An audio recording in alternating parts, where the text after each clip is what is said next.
Okay, so good day everyone, and we are now in our session two, no, on how to write a thesis. And for this session, let me share with you um, my presentation. So give me some time to fix my presentation.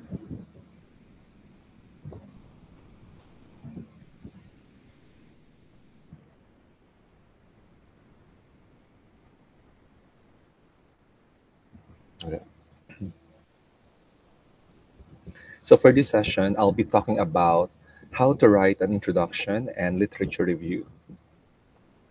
So let me share my presentation to everyone. So last session, we have discussed how a research can be written.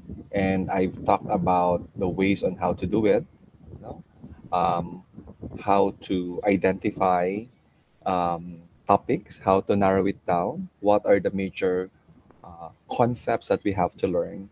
And for this session, I'll talk about how to write introduction and literature review because this is expected when we are writing a thesis. So before we begin, let us first answer this question because last time I've talked about purpose. So I'll give you a minute to answer this simple exercise. I want you to write the letters. Don't write your answer in the chat box, but rather answer it first on a piece of paper or an iPad or on your phone. And then when I say go, that's the time that you put your answer in the chat box and we will check it. So for a minute, let us, I want you to reflect and answer this simple exercise.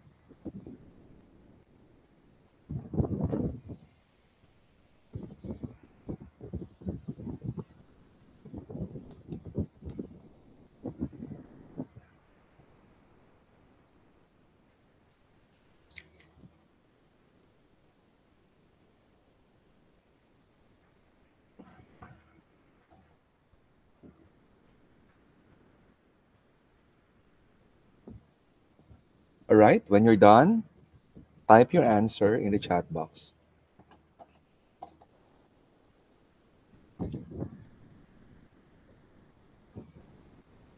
Again, once you're done, type your answer in the chat box.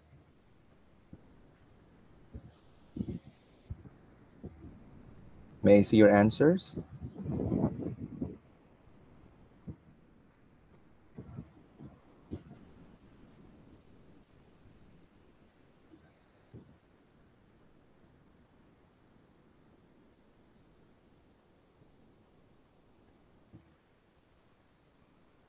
Okay, so let us reveal the answer, and I want you to check your own answers too. Okay, so this is the answer. So BADC. All right, BADC, Edward got it right. Okay, good.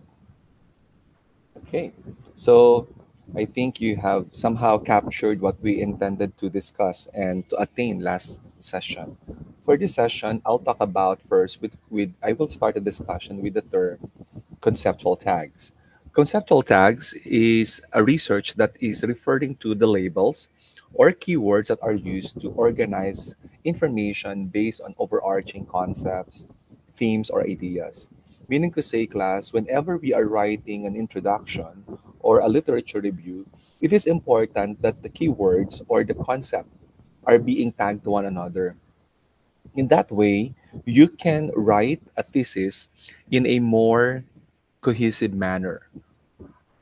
At the same time, they are arranged in such a way that certain discussion are discussed and written in a thematized manner. So, for example, there are four concepts that are related to your thesis or to your research paper. Concept A, B, C, and D. And you arrange them into letters A, B, C, and D because that is how it is easily be understood in order to arrive with your thesis title or to arrive with your thesis paper. So by putting them into A, B, C, D order, you group all the readings, all the literature that are part of A similar to B, C, and D. So when you are reading the paper, it is more substantial, it is organized, and it is easily understood by the reader because the manner and how you write it and the manner and how you presented it is also in an organized manner. And that is what we meant by conceptual tags. We organize, we categorize concepts. So it's easier for us to write and present our paper and write our thesis paper as well. At the same time, if you are into reading of literatures, or if you have tried the assignment last time of looking for literature, you will also notice that the the journals that we are reading also possess keywords. And these keywords are related to other keywords in the net. Meaning to say, when we have keywords, or if we are labeling our paper with certain constructs or tags, it is also easily be identified. And we can also use that as well when we are searching literature. For example, if your letter A is about science or science in or science biology, you can just simply use the word science biology in the Google search, and it will generate a lot of literature related to science and biology. So you will notice, class, that the use of conceptual tags is not just simply on organizing our paper, but moreover, it's also our alignment to what is globally acceptable and internationally accepted patterns or standards.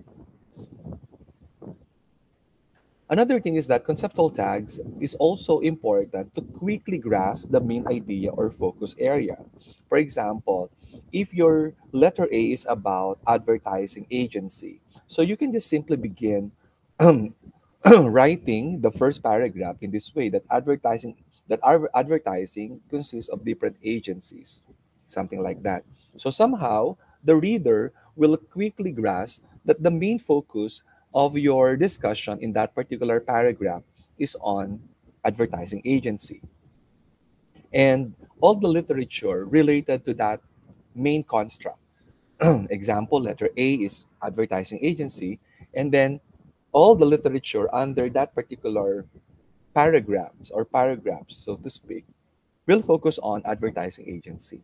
So, in short, whenever we are writing our thesis or our research, it must be organized in a way that the reader would easily understand and easily grasp the concepts.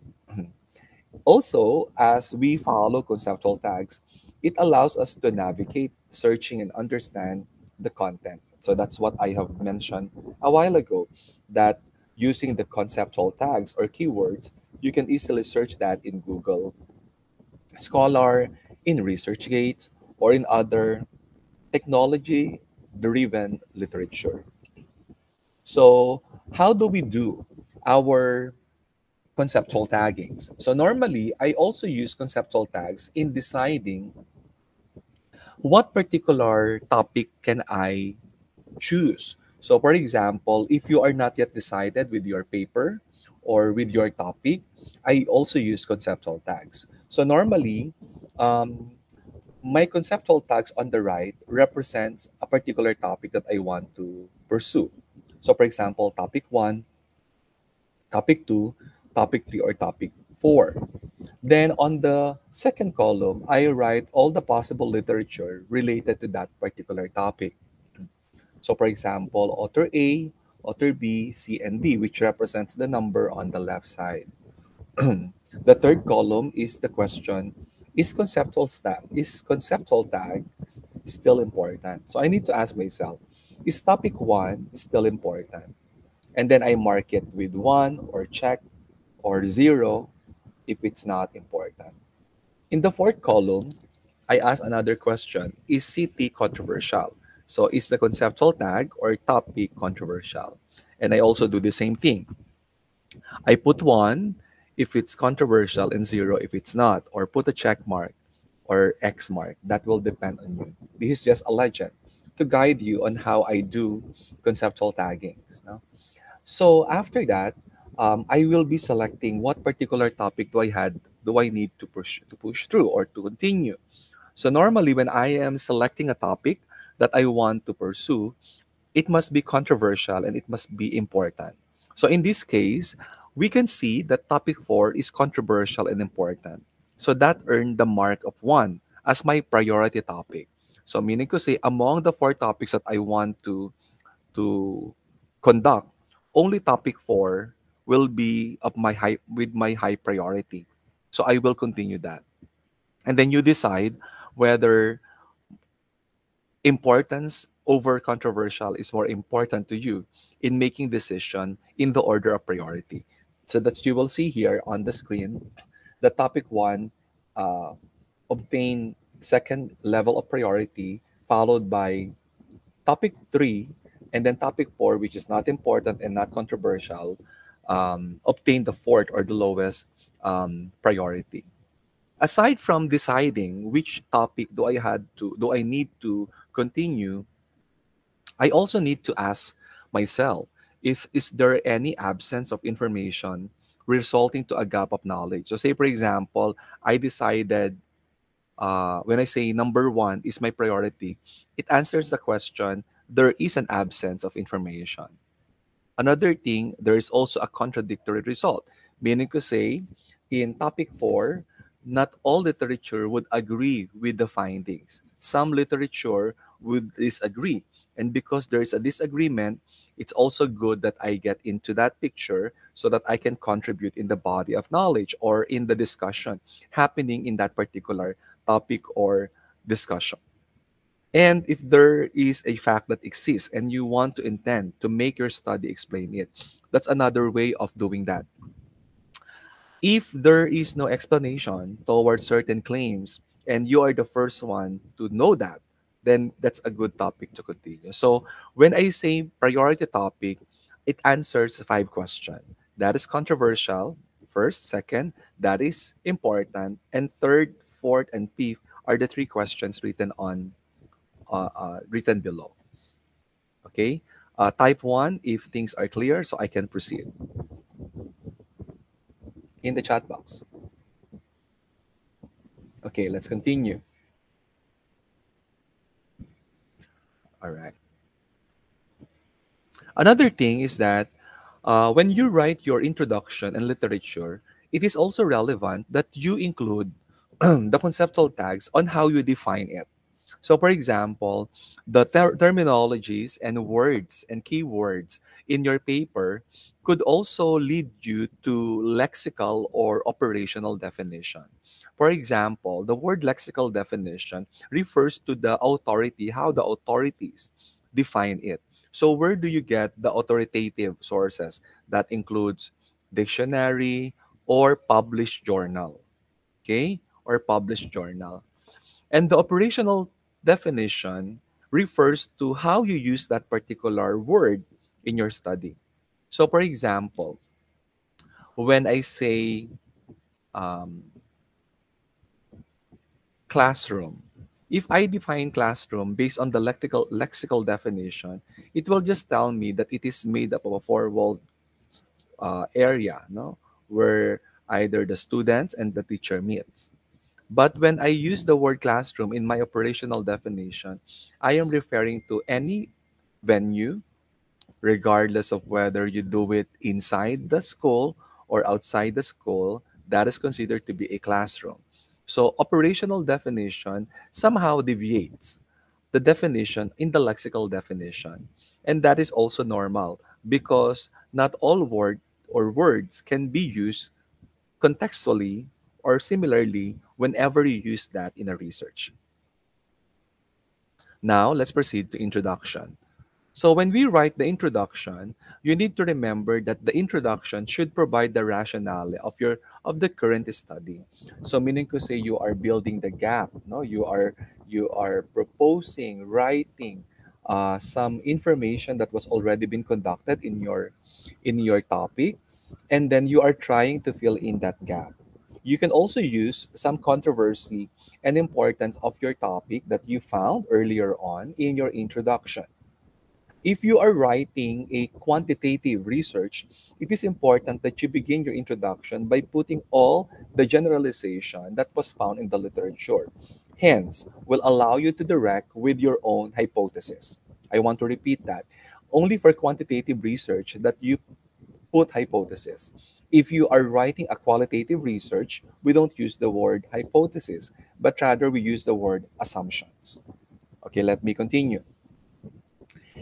If you are writing a social science study or you are dealing with people, we use the word conceptual framework.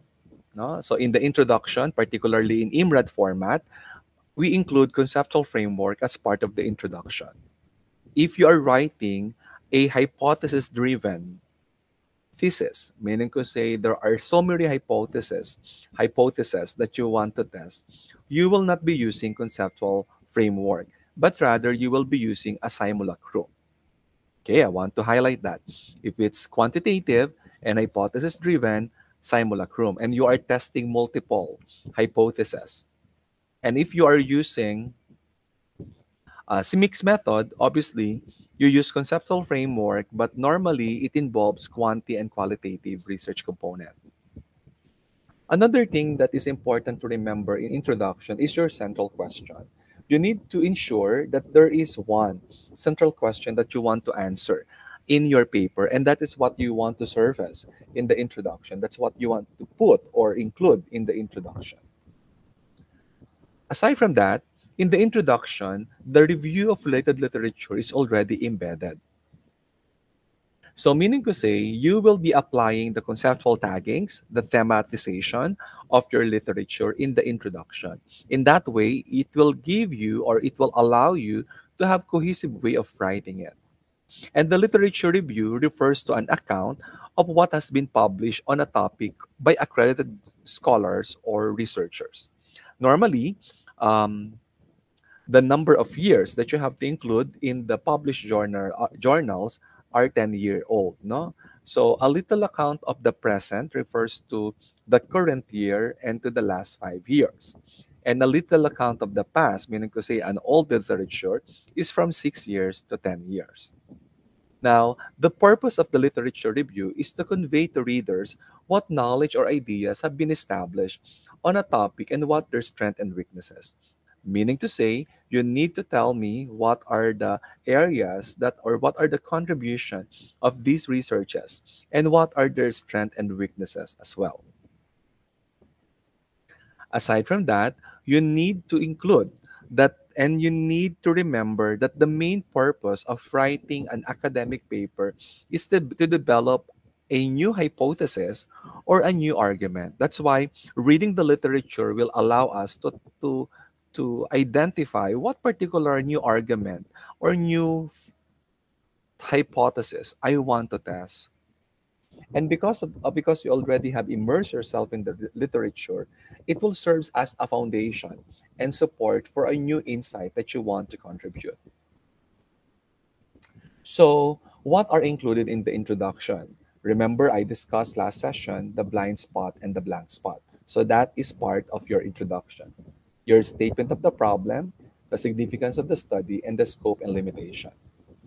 So normally, how do I write the introduction? I begin first by writing my personal statement of research.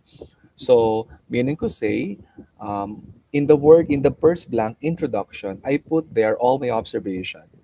Like remember what you have observed, ideally, what is happened currently. So that is the gap. You have to describe it. And then by reading the literature, I can give the statement or the paragraphs on a little account of the past. So that is around 6 to 10 year old literature. So somehow that will give me what are the literature or what are the studies conducted in the past about the topic that I am stating in the introduction.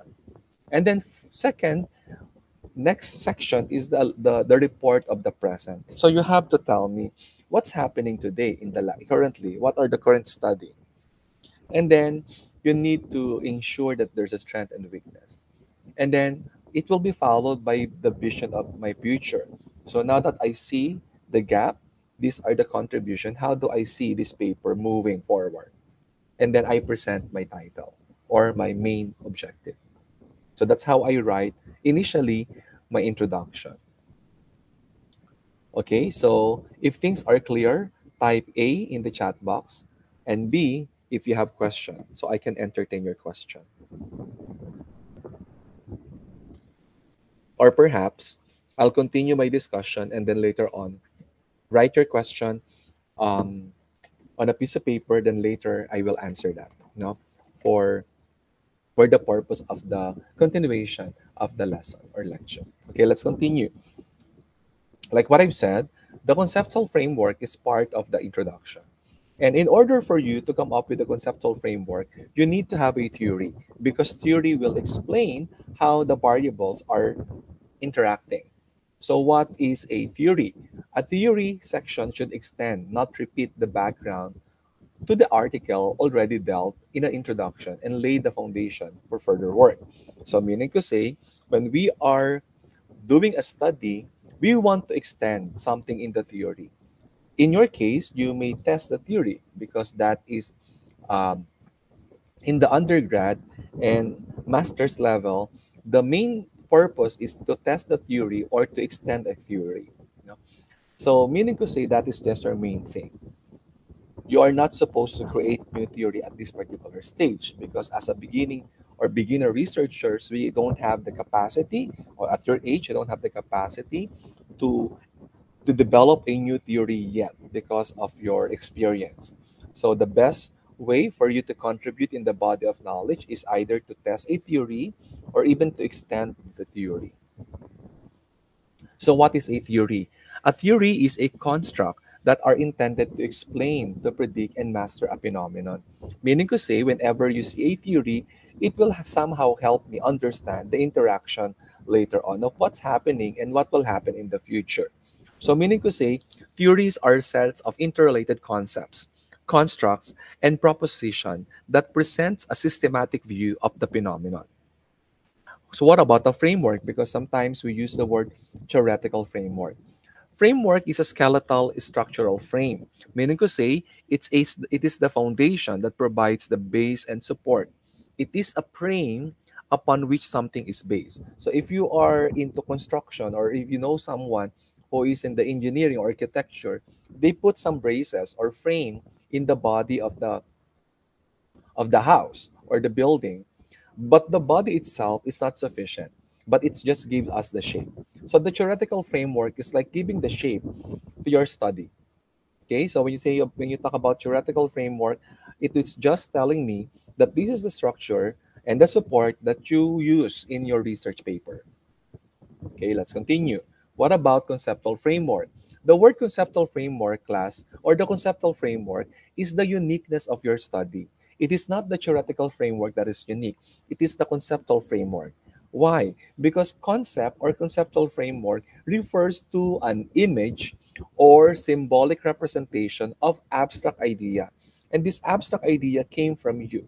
These are complex mental formulation of experience that is based either on the literature that you read, on your experience, or whatever it is that you want to surface. So meaning to say, a conceptual framework is like an operationalization of the theory. So if these are the theory, how did you operationalize this theory? And later on, come up with some mental complex exercises and try to connect and create some interaction in these concepts. So conceptual framework is your own researcher's position on the problem and it should give us direction of the study. Meaning to say, when we look at your conceptual framework, it has a diagram that will tell us the direction, but it should not be methodological, meaning to say step 1, 2, 3. There are conceptual framework that are cyclical, there are conceptual framework that multifaceted, and other aspect of design in creating the diagram or the diagrammatic representation of your conceptual framework. So meaning to say, it may be an adaptation of a model that are used in the previous study with modification to suit the inquiry.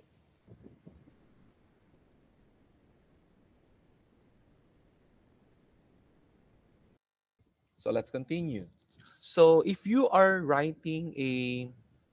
dealing with people, conceptual framework is the best um, option. If you are doing a scientific paper, like in engineering, if you're a biologist or scientist, they don't use the word conceptual framework. They use flowchart. If you are using um, highly hypothesis-driven paper or research, you use the word simulacrum.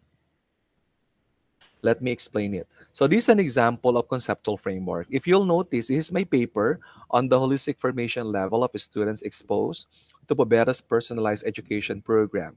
So you will notice that it gives us direction. It is linear and step by step. No, meaning to say there's A, like the PEP or the Pobera's personalized education program. B, the four brain quadrant, and C, holistic formation of students. Meaning to say, in order for me to arrive with C, I need to get A and B. I hope you're following. So it could be a simple linear representation. Now, this is an example again of conceptual framework. Another conceptual framework on the sequential analysis of problems encountered by students in accomplishing performance tasks. Again, this is also my paper published. And you will notice, class, that there are multiple variables that were tested independently to arrive with a single result or outcomes. So multifaceted, not just a single component or variable, but there are multiple variables that was tested and monitored to arrive with accomplished performance tasks. This is an example of a cyclical conceptual framework. Again, this is my paper on teaching and learning experiences in Litran's partial implementation of OBE. So you will notice, class, that the OBE is in the center and there are four major components or variables that were analyzed. And these variables are interconnected to one another, meaning to say it can go first, no, and then followed by the second. But in this case, we can say that it can start anywhere, but they are interconnected to each other in order to say that CLAS are following an OBE. This is my study on the use of simulacrum. So on the use of structures and correlates of technological pedagogical content knowledge among Filipino teachers. So this is how it works. So there are different hypotheses in this particular study, and then it was analyzed later on. No? You will notice that there are many hypotheses. It is not just a single or multifaceted, but they are interrelated. When this is a kind of study that you're doing, I would recommend, and highly quantitative, I would recommend that you use simulacrum. So how do I write my introduction, knowing that I already know how to write the literature review, how to write my conceptual framework. So this is how I do it. First, I create a matrix similar to this. Um, I will write here my intended research. This is the result of my personal statement a while ago. Second, I will be writing the background of the study. This is coming from your own words. These are your observation. Then, rationale or the significance of your study. The brief literature review, I will explain that how you do it later. And then the research gap. When I prepare, including the conceptual framework, this is how I do it. I put all the theories that are related to my study. I draw the diagram of my framework. I write the explanation of the different diagrams in the framework and how they are interrelated.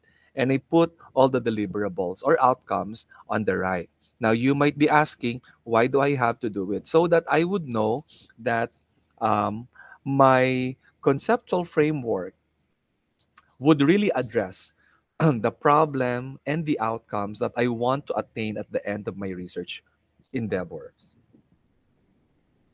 So, how does it look like?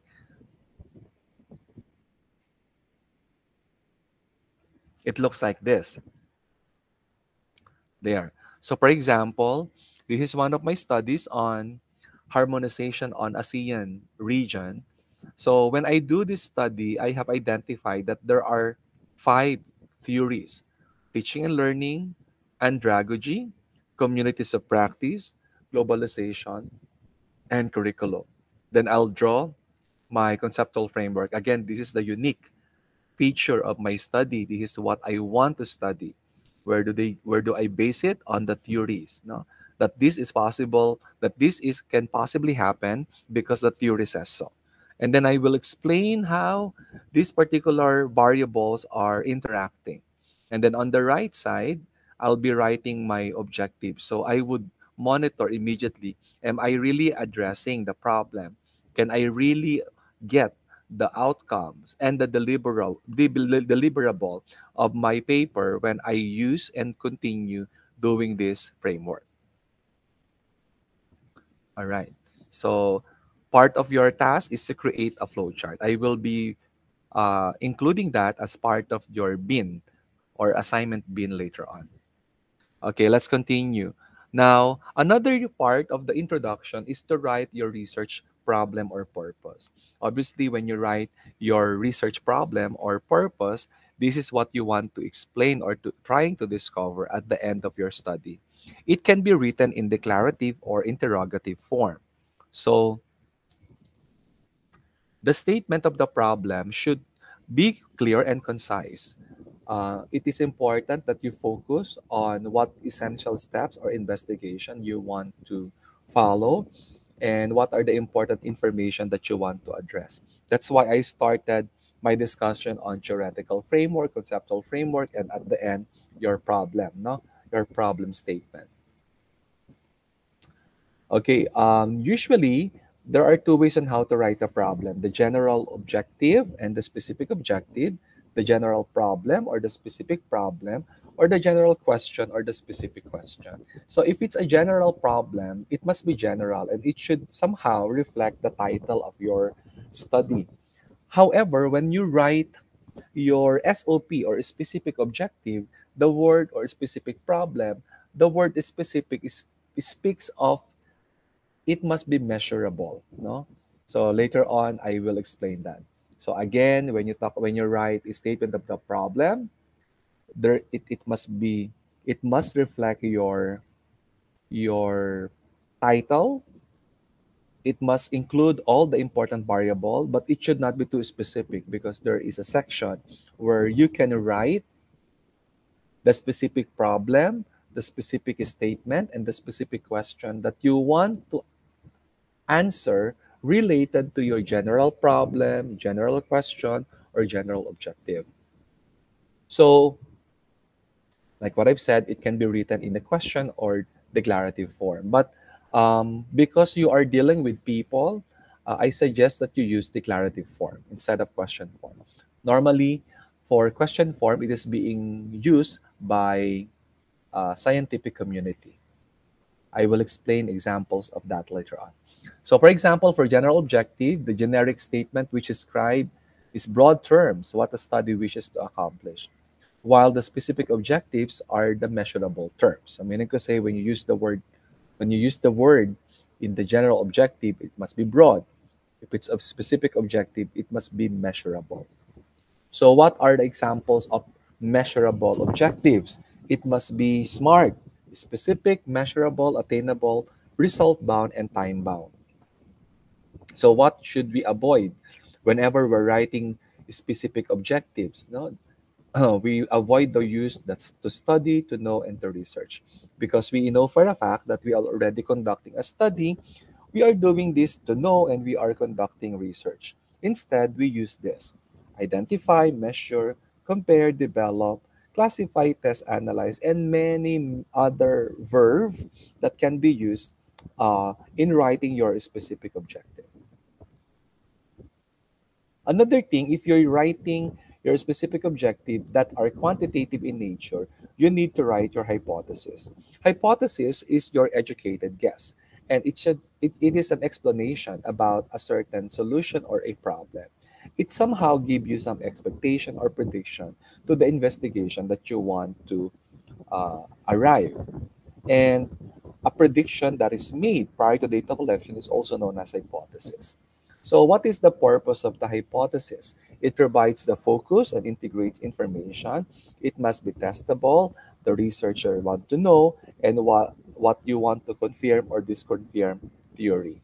It is also a framework, no, somehow, that can be used to specifically and scientifically investigate a certain phenomenon. And it should also provide evidence of the predictive nature of the relationship or between the variables. So, like what I've said, the research hypothesis in declarative statement of the result of the investigation that you want to find. So, hypothesis is declarative because we are assuming that that is your assumption, no, or your somehow hypothesis that it will happen, no, given the fact that things will work well. So, as I said a while ago in the previous session, if your purpose is on information gathering, the main purpose is exploratory or description. If your purpose is on theory testing or building a theory, your study will lead to explanatory or predictive. This is also the preliminary assessment I did a while ago, and the previous discussion was also covered this. So my question is, how do we apply this when we are writing our problem? So for example, if you are writing or describing and exploring certain phenomena, this is how you can craft your problem statement. What are the characteristics of X? How has X changed over time? What are the causes of X? And how has X dealt with Y? So if that is your line of questioning, it gives me an idea that you are describing and exploring the phenomena. If you want to explain and to test, or even to build a theory, these are the questions that you can follow as your pattern. What is the relationship between X and Y? What is the role of X in Y? What is the impact of X on Y? And how does X influence Y? Now, there are also cases in other field where they create a new product or they develop a new object, software, or even a program.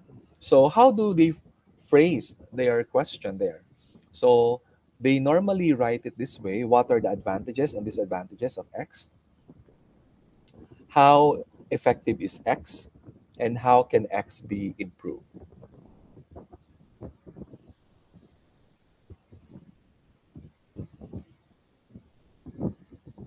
Okay, now let's proceed to another section because I am done with the quantity. I will now transition to quality in a little while. So using your research problem to develop your research goals. If you have question, write it down on a piece of paper that after this session, after I record this session, I can entertain all your questions so that you will not be captured in the recorded video. Okay, teachers at the school do not have skills to recognize or properly guide gifted children in the classroom. So if this is your problem, how do you craft? No, how do you develop your research question? You may phrase it this way: what practical techniques can teachers use to better identify and guide gifted children? Let's continue. If my problem is this, I want to know whether young people increasingly engage in the gig economy rather than traditional full-time employment. However, it is unclear why they choose to do so. So how do you phrase a question that will address that? You can craft the question like this: what are the main factors influencing young people's decision to engage in the gig economy? So if that is your question, somehow that's information gathering, describing the phenomena. So what make a strong research question? It must be visible and specific. You need to ask yourself, if my question is a strong question, is it feasible? Is it specific? Second, you need to ask yourself, is there a practicality? No? So, for example, what are the good example of a research question and what is a bad example of a research question? For example, this is a bad example of a research question. What effect does social media have on people's mind? If that is your question, it is not specific because you might be asking what particular social media I want to include. Second, people's mind. Who are the people that I want to involve in the study? So, how do we write it or revise it? So, I will normally write it this way. What effect does daily use of Twitter have on the attention span of 16-year-olds at your local high school? So, if that is how you write the question, it will give me somehow, sorry, an understanding that it is feasible and somehow it is also practical. Okay, so let's continue. Another is do not or does not demand or conclusive solution policy or course of action. You have to remember, class, that when we are writing a research question, it must lead to conclusion, to a policy, or to an action, which was I discussed in the previous session. So, what is a poor written research question? What should the government do about low voter turnout? So notice that the question will just answering the question. However, it will not lead to conclusion, not even to develop a policy, or not even to write a course of action. So how do we write it, or how do we improve that? So you may write it this way. What are the most effective communication strategies for increasing voter turnout among those age 18 to 30? So you will notice that it is conclusive. It is also can lead to particular group of people, and we are now after with communication strategies. So if you have question on how to write question or research question on quanti, you may just write that on a piece of paper or type that in the chat box, and then I will answer that later. So now let's proceed to qualitative research. So there are also moments that you do not want or the question is not suited for quantitative research. So you are now transitioning to qualitative research. So there are um, common qualitative research method. No, there is a narrative, phenomenology, grounded theory, ethnography, and case study. If the purpose is on knowing the stories of people, the epiphanies, their live experiences, or the chronology of the person, the best method is narrative. If you want to describe the experience or the live experiences of the people, or to know the essence or the essence of the essence or the meaning of the essences of the people, of the lived experiences of the people, you may use phenomenology. If you want to generate a theory, particularly on the process, the best method is grounded theory. If you want to know the culture, the cultural behavior, the cultural themes, you proceed to ethnography. If you want to know the collective result of a certain case or a special case, you proceed to case study. So how do we write questions and problem statement in each of the type of qualitative research? For example, in a narrative, this is how they write their statement. The author describes and analyzes the process of eliciting the life story of a man with mental retardation. So you will notice that the problem statement or the purpose statement is generic, describes and analyze, but it is also specific in a way because the researcher wants to elicit the life story of a man with mental retardation. So somehow it will give us some sort of epiphanies or chronology of the experience of the person. So the best method is narrative. If I want to know and explore a single phenomenon on the role of individuals as fathers, this is how they can write the problem statement. The present study was designed to explore the beliefs, attitudes, and needs that current and expectant adolescent fathers and young men who are fathers of children born to adolescent mothers have regarding their role as a father. So notice that these are referring to the lived experiences of the young fathers. And the researcher would like to know their beliefs, their attitudes, and their needs of both the current and the expectant adolescent fathers. If I want to study ungrounded theory, no, you may phrase it this way. No, for example, this study is on the process around leadership identity. So the purpose of this study was to understand the process a person experiences in creating a leadership identity. So notice that the main purpose is to really understand a theory on how they are creating leadership identity. If your purpose is to create a ballpark culture, notice it's a culture, sharing group, no? You may proceed to ethnography. So an example is this article examines how's the work and the talk of stadium employees reinforce certain meanings of baseball in society, as it reveals how the work and the talk create and maintain ballpark culture. And if you want to work on case study, this is how they write it. The purpose of the study was to describe the ways in which three urban elementary schools, in partnership with a local publicly funded multipurpose university, use a similar array of material and human resources to improve their integration of technology. So you will notice that you are studying a particular case because they are recipient of a certain funding institution. So let's continue. When we are writing a qualitative research question, it is important that you have the central question. The central question offers a suggestion, no? Particularly on writing research question according to Creswell of 2012, Marshall and Rossman of 2010. So this should be non-directional and the question should focus on the what or how only, especially if you are writing the central question.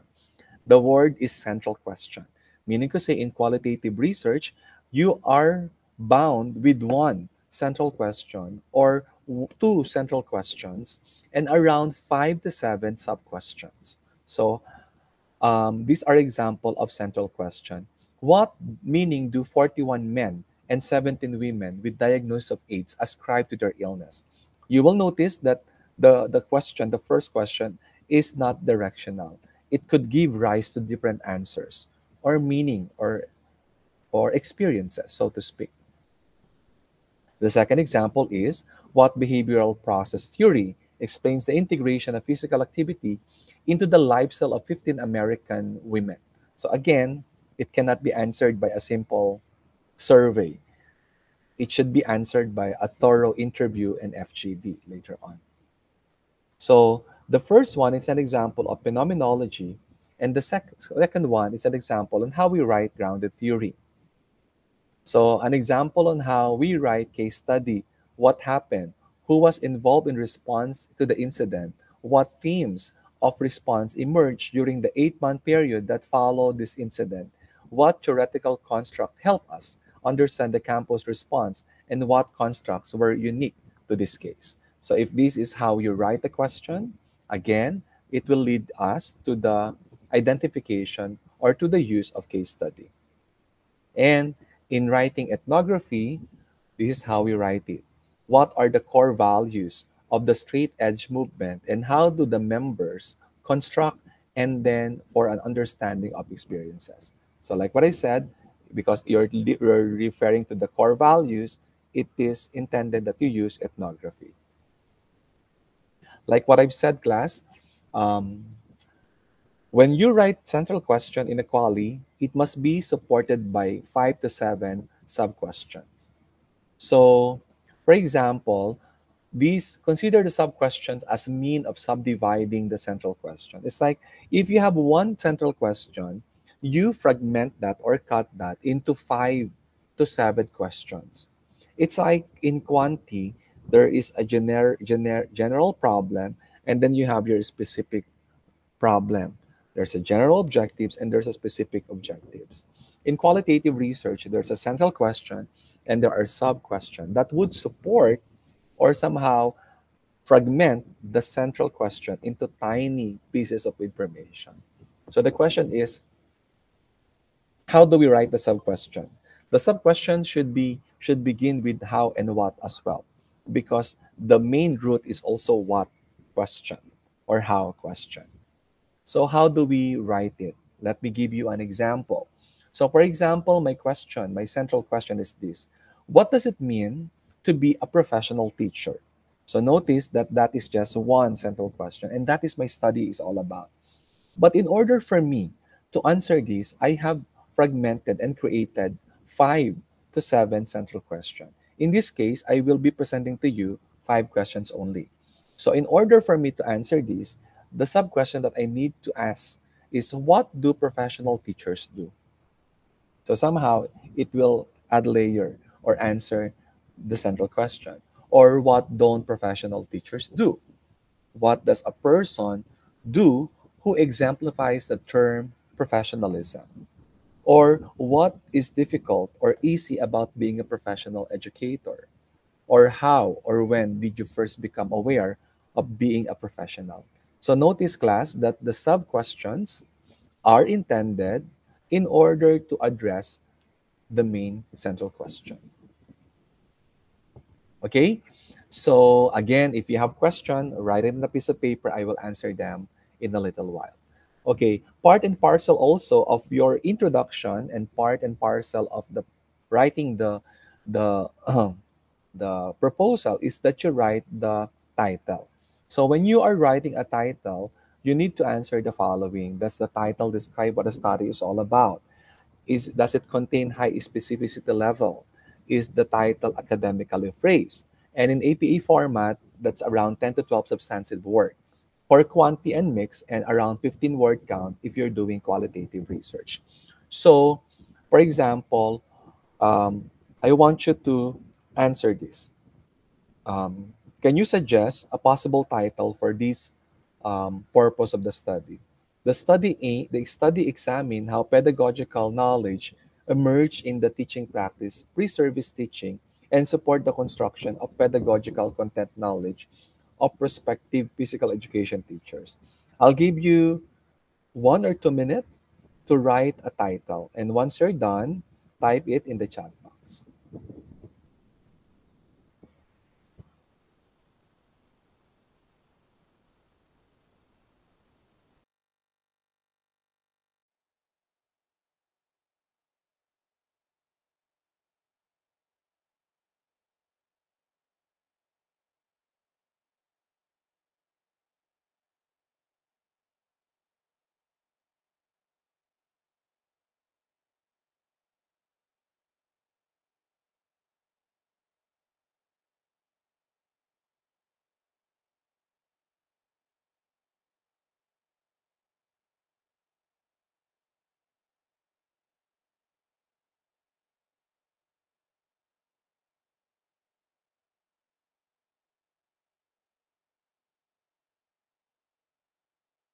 All right, can you now type your answer in the chat box? Don't worry, because there is no right and wrong answer. It's our way or my way of verifying whether you understand the lesson or not. Okay, you may try it. Okay, so let me reveal the answer. By the way, class, this is not my research paper. I just got it in one of the journals I came across, and this is their research statement. And the next slide that I'll be sharing with you is the title that I have constructed. So if your title is similar to this, you got the right answer, no? Or you are nearing towards understanding how to write a research title. So the answer or the title of this paper is this: Analysis of Pedagogical um, Knowledge of Prospective Physical Education Teachers. There you are. So Just a reminder, when you're writing a title, it must be brief but accurate. It must be grammatically correct. It should also it should be complete enough to stand alone. Meaning to say, when we write a title, we don't need the researcher to be with us just to explain the title. No. You need you need to ensure that the title itself can stand alone even without us, with or without us. What else? Like what I've said, if you're writing it on a quantity or mix, 14 to 15 word count are so long. Usually, 14 to 15 word count is intended for qualitative research paper. And we remove the word on the, a study of, a research on, a report on, regarding, and the use of.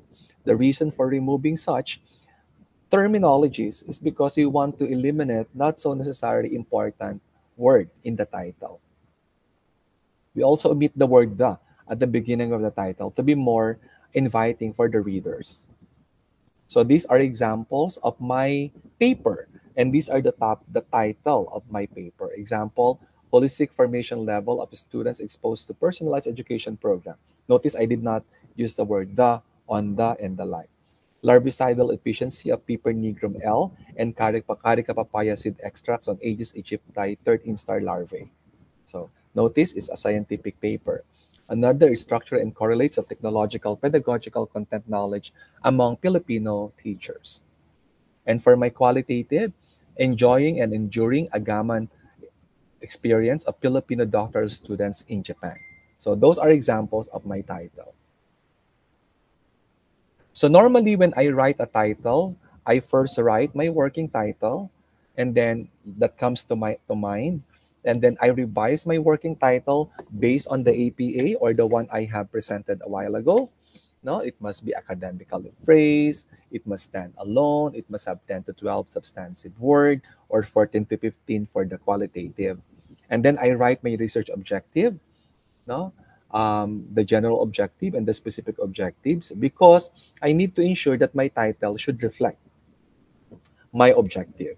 And then I put a check mark whether my problem is clear, my problem is researchable, my problem is specifies a population, my problem indicates a type of research, no, whether I am leading towards correlation, difference, or cause and side effects.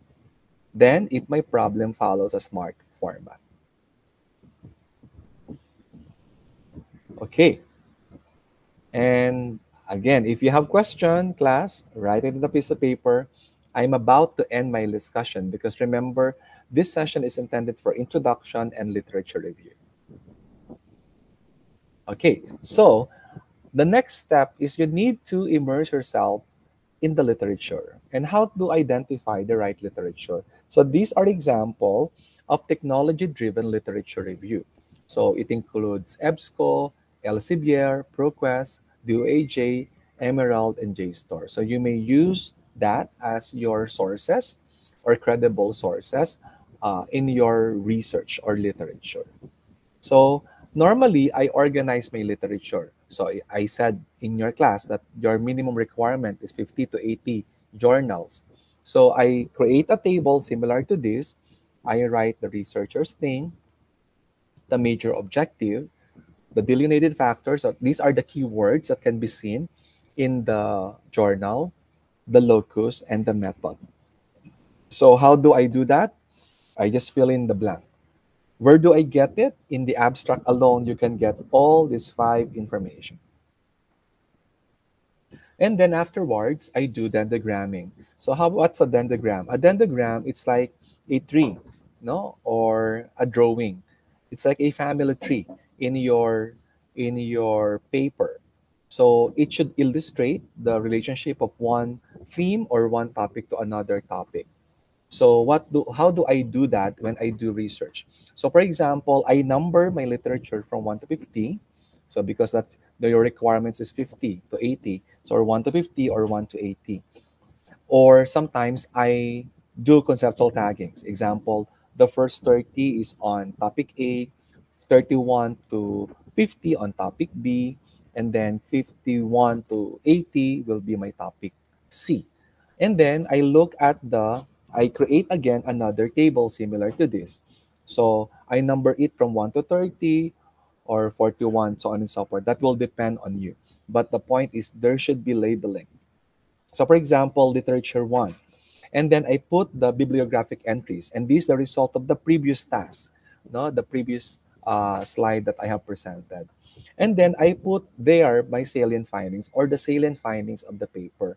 Where do you get the salient findings? First, you can get that in the conclusion so that you don't have to read the entire article. So you immediately go to the conclusion and then literally copy and paste what are the findings of the researchers. So for example, in any research, you can have two to three salient findings. So, for example, for literature one, this is the paper I have read, A New Era of a Women in Leadership. There are two findings I got, and that is what I have presented on the salient finding column. You can see that on the screen. So I do that in all the literature I read. So, for example, I have 10 literatures.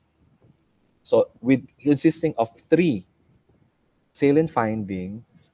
So how many salient findings in one theme can I get? So 10 times 3 is 30. So there are already 30 information or 30 important findings that I can use in my thesis, in my paper. So the next step is I need to organize my literature. So for example, this is based on the first theme. Example, theme A. So theme A has 5 literature. For example, literature 1, literature 2, up to literature 5. Literature 1 has findings 1 to 3. Literature 2 has findings 1 to 3. Literature 3, so on and so forth. Then you will notice that it has color. I color code the statement or the findings that are related to one another. For example, finding 1 of literature 1 is connected to finding 3 of literature 3. Finding 1 of literature 2 is connected to finding 3 of literature 4. Finding 1 of literature 3 is connected to finding 3 of literature 5. Then after that, I create a diagram similar to this. So for example, literature 1, 2, 3, 4, and 5. Sorry if the number is not updated. It says literature 1, 2, 2, but it must be literature 1, 2, 3, and 4. So if you'll notice, class, that all these 4 literatures are leading towards teaching belief. You will see that literature 1, teaching belief, literature 2, teaching belief, literature 3, teaching beliefs, literature 4, teaching beliefs. But they are of different literatures. Literature 1 has 3 variables: age, gender, and educational attainment. Literature 3 has 3 variables, which is similar to literature 1. Literature 2 has 4 variables, similar to literature 1 and 2, but there is a unique variable studied in literature 3, and that is length of service. Literature 4 has 3 variables, but instead of having the three similar literature above, they use training attendance or attended. So what you're going to do as a researcher is to create a crude version of it. So what do you mean by crude version? Crude version is like getting all the information from the existing data. So you will not create um, new terminologies here. You will just simply use the terms that they use. So, and then I will phrase a statement. And this is the statement I have created for the crude version. Teaching beliefs have relationship with age, gender, educational attainment, length of service, and trainings attended. So you will notice, class, that these are all teaching beliefs. And the variables that are studied were included in the crude version. However, class, if you will be writing the crude version in your paper, you will be plagiarized because you are just copying terminologies from the researchers. So what is your task when you are writing the literature is to refine it, to digest it. So for example, if you're going to look at the crude version, you can group them into two. There are variables studied there that belongs to a personal variable. And there are also variables studied there that belong or under professional variable. So I can craft the statement this way. Teaching beliefs are shaped by personal and professional variables. So you will notice that personal variable may include age and gender, professional variable may include educational attainment, length of service, and training attended. Okay, type 1 if you're following in the chat box. So at least I would know that you're still there and you are listening. Again, type 1 if you are following, but if you have question, reserve that question later. No? Because the meeting is being recorded, I don't want you to be captured by the recorded meeting. Okay? For your own protection as well. So let's continue.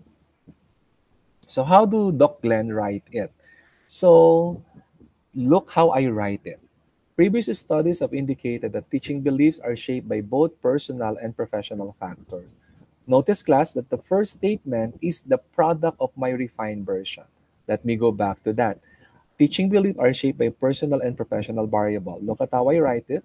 Previous studies, because that is coming from the literature I have read, indicated that teaching beliefs are shaped by both personal and professional factors. And then after that, I do backward. I start with the refined version all the way to all the literature that I have read. So for example, in a study conducted among primary and secondary school teachers in big metropolitan area in Sweden, age and gender, notice that age and gender are crucial. Literature 1, 2, 3, and 4. That's why you will see it, literature 1, literature 2, 3, and 4 are being cited in the second statement. Were found to be strong predictor or predictors of teaching beliefs. Additionally, factors such as length of teaching service also show the strong relationship to teachers' overall belief. Notice that I have used the word length of teaching. So where do we see the length of teaching? Length of teaching is based or contributed in literature 3 because that is the length of teaching. So when you look at my literature or citation, it says length of teaching literature 3. That's my third statement. And among the professional variables, educational attainment and trainings attended had a positive influence in the development of a strong, well-rounded belief between and among beginning and seasoned faculty. So you will notice that the word professional variable may include educational attainment, length of service, and training attended. That's why I have cited literature 1, 2, 3. So notice, class, that in 4 sentences or 1 paragraph, how many citation I have included already? Type your answer in the chat box. How many?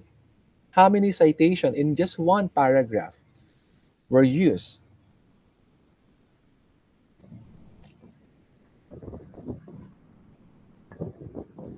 Are you still there?